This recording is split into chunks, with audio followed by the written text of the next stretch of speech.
first thing I want to do is really to ask Lucy a couple of questions, and then she's going to start telling you her story. Just also, I'm just going to read this because I've been reading other people's. My brain's a little bit jaggy by now. So you started as a documentary producer, in fact, for Channel 4 and BBC, and your first book, Northern Lights, won the National Biography Prize and has been translated to 8 languages. What's a YA novel? Yeah, young adult. Oh, sorry. That's how much I know. Okay. Her young adult novel, Montague House, met with critical acclaim in the US and the UK, and A Net for Small Fishes, published by Bloomsbury in February 2021, and later in the US, has been, as I said, the most phenomenal success, and is now being made a movie. So thank you, Lucy, so much for coming. And Lucy does not live far from here. You're just outside Gillingham, something. No, Bretton Seymour. Oh, you're Bretton Seymour. Oh, 5 minutes down the road. Yeah. So everybody here is obviously fascinated by storytelling and enjoying what they found out this morning from Bev about how to speak their stories, and also from Jane how she started her whole storytelling. And so how did you start? Because I guess you started as a producer from university, or and then go to writing? Yeah, I think I always wanted to write, but it never occurred to me that I could. So as a kid I wrote a lot. I even won the odd prize, but it just never occurred to me that I could be this thing called a writer. I don't know why really, but I just didn't. And so I was in my late 20s when I finally plucked up the courage. I was working at the BBC and I came across, I was filming in the Arctic, a story about the Northern Lights, and I found out about the man who first discovered what causes them. And he was a Norwegian professor, and all the English scientific establishment hated him and said he was an idiot. So the Northern Lights are caused by solar particles coming from the sun, and they hit our atmosphere, and then they create the lights. And he understood this. It was 1900s, of course. He hadn't gone up there. He was sitting on the top of a mountain in northern Norway, worked this out, and he had the most incredible and quite tragic life. And I thought, I've got to write about this man's life. It really resonated with me. And so I went part-time at the BBC and wrote a proposal, and that's how I got going.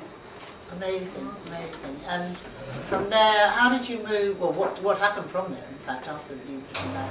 So that was... does it do that the whole way through? No. Okay. So I spent quite a lot of time up in the Arctic Circle, sort of lying in the snow, looking at the lights, and that was really good fun. And I realised that I love research. I'm a bit of a sort of addict for research because it's much easier than writing. So it's much easier to spend years and years researching things. So it took me 8 years to do that book, partly because I had 3 small kids with issues, but I just loved the research so much that it was really hard to stop and get on with the writing. But yeah, so I really wanted to write fiction, but I think I lacked the confidence. So I started off with non-fiction, which was the first 2 books were non-fiction, because I knew I could do the research. And for me, writing non-fiction is a bit like writing essays, and I knew how to do that. And then I progressed onto young adults, because I thought that would be less scary somehow than adults. And now this, and so this is where I intend to stay in adult fiction. But I do non-fiction, so I've written a lot for the Newt.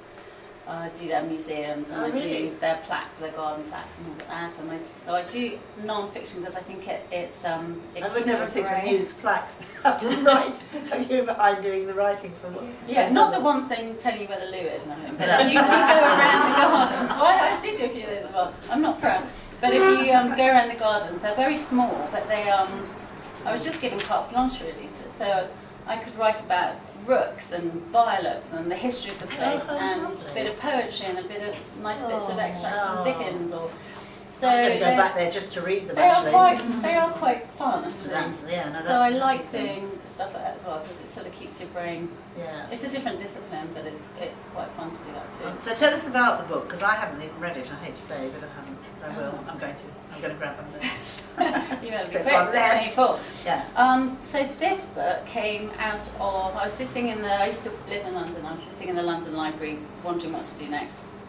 And my previous book had a bit of stuff about witchcraft in it. And I wasn't very interested in doing anything else on witchcraft, but I was reading a book in which the 2 main characters in my book who real women who were living in the court of James I, or at the period of James I, so 1610 the book starts.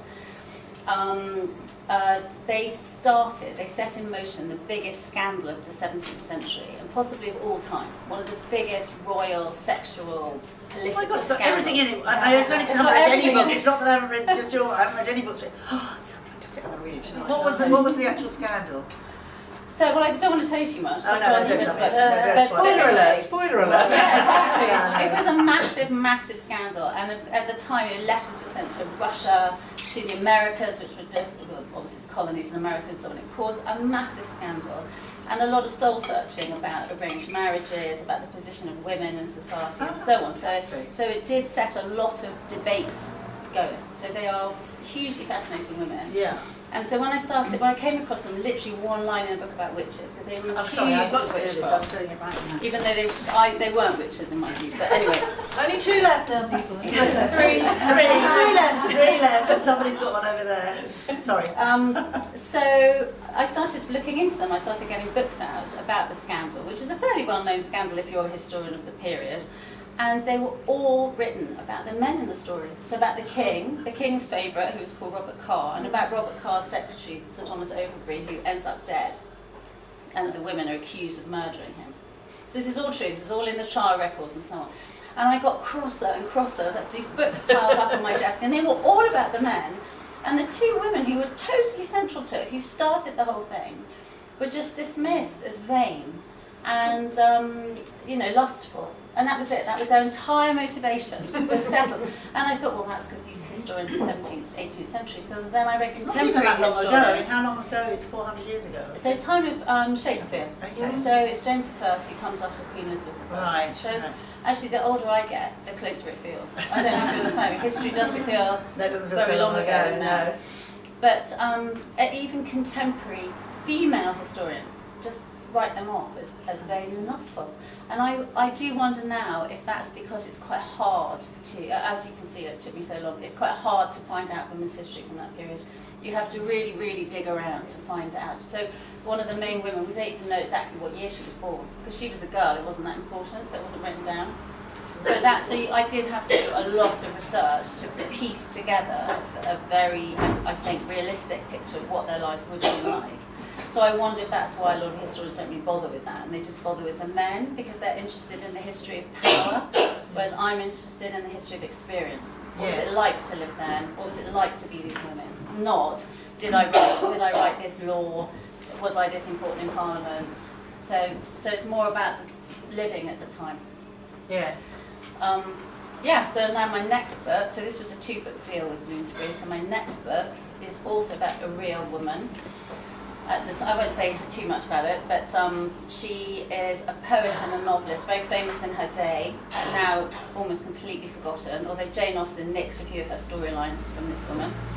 And Wordsworth said that we would owe her a greater debt than would ever be acknowledged. So I am going after her next and bringing her to light, and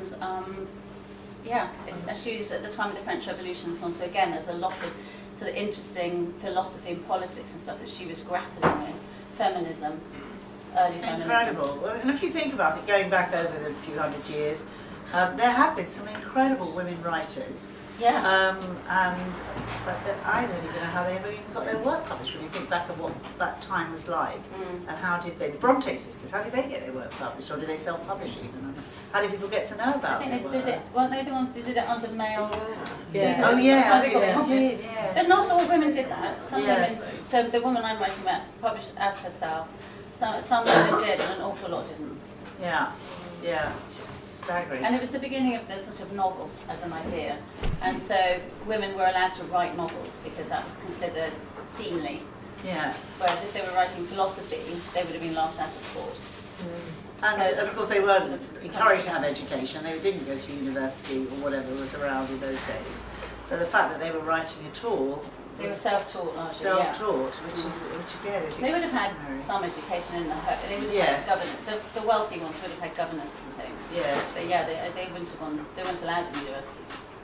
And obviously women that were coming from a poor background, there's no way that they couldn't write. A lot couldn't. No, Illiterate. a lot couldn't. So it's such an important time to really honour the women who were really the pioneers of women's literature and poetry. Yeah, because they've been very quickly forgotten. Yes. So the woman I'm writing about now is part of the Romantic movement. And so if you go to university now and you want to study Romantic literature, you'll be taught about 6 men. Literally, 6 men, that's Romanticism. It's Wordsworth, Coleridge, Byron, I mean, you'll have heard of them. All the women, and there were quite a few important female Romantic writers, and the one I'm writing about was actually one of the ones who developed the whole notion of Romanticism. They have been totally written out because they don't fit this canon, this English white male, or the white male canon of literature. So they just haven't been taught, so people don't really know about them, their work's disappeared into dusty shelves in libraries. And I suppose it's the same with art, sculpture, anything all of the creative arts. that was, Yeah. anything in the arts, and to a degree, anything in the sciences, apart from Mrs. Pasteur coming along. But, Yeah, there's the odd exception. The odd exception. And at the same token, not much earlier than the period you're talking about, we referred to witches and magic.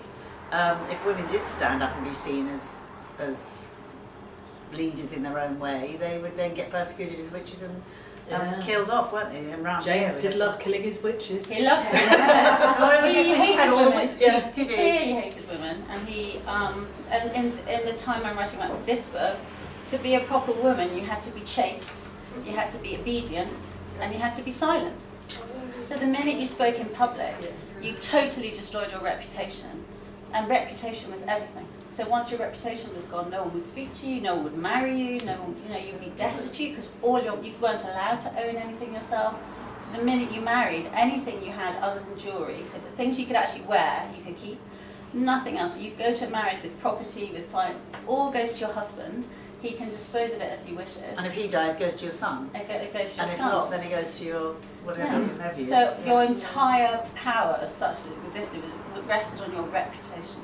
And to have a reputation, you had to be silent and obedient. So you couldn't even think things your husband didn't think, and you weren't meant to have sexual feelings other than those your husband inspired in you. Yeah. And I could go on, but I think you get the picture. So when was James the first? What year was that? 18. What year was he? So this book is set in 1610. So he comes to the throne in 1603 when Queen Elizabeth dies, Okay. and he dies in I think 1625. So that is round about when this town actually sort of, a lot of the buildings in this town got built that didn't get destroyed in some big fire they had. I think my place next door is 1600 and something, and this is 1700 and something.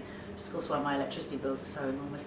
But anyway, I mean, if you think about it, it's like, it's not that long ago, really. They as would you be were walking saying. these floors.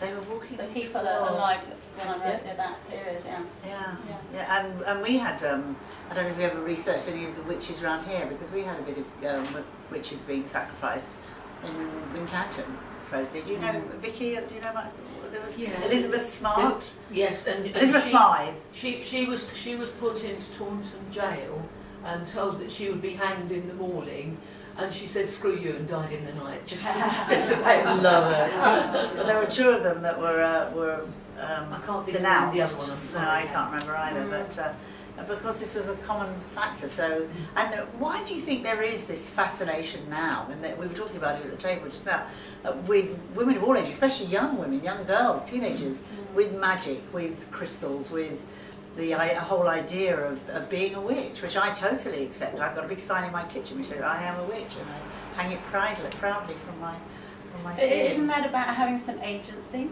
Yeah. Being able to affect things yourself, having some power, that you can exercise in your own way. You don't have to join the structures, the hierarchies of power that currently exist. You're finding your own way with other women. Yes, I think that's absolutely true. But I think there And is it's even Harry Potter and all the other stuff. Well, And it's all not quite fun, Harry and it's Potter. very creative. Yes, absolutely. And I think also this whole thing about reconnecting with the earth Yes, as well. and it's very much Nature, to do with caring about the nature. environment, wanting to work together in collaboration. And you don't have to pretend you don't have periods.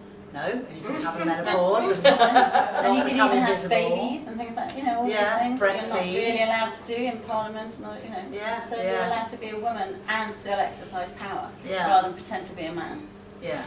So I think it's so important that we look back at the time that was to understand the time that is, and then to understand the time that will be. Totally. Although we can't Yeah. ever think what the future's going to be anymore, as we've learned so much in the last 3 years, from day to day. But at the same time, it does it means an awful lot to understand where it's come from and what the journey has been. Totally. I think until you understand your history, it's very hard to really protect your future.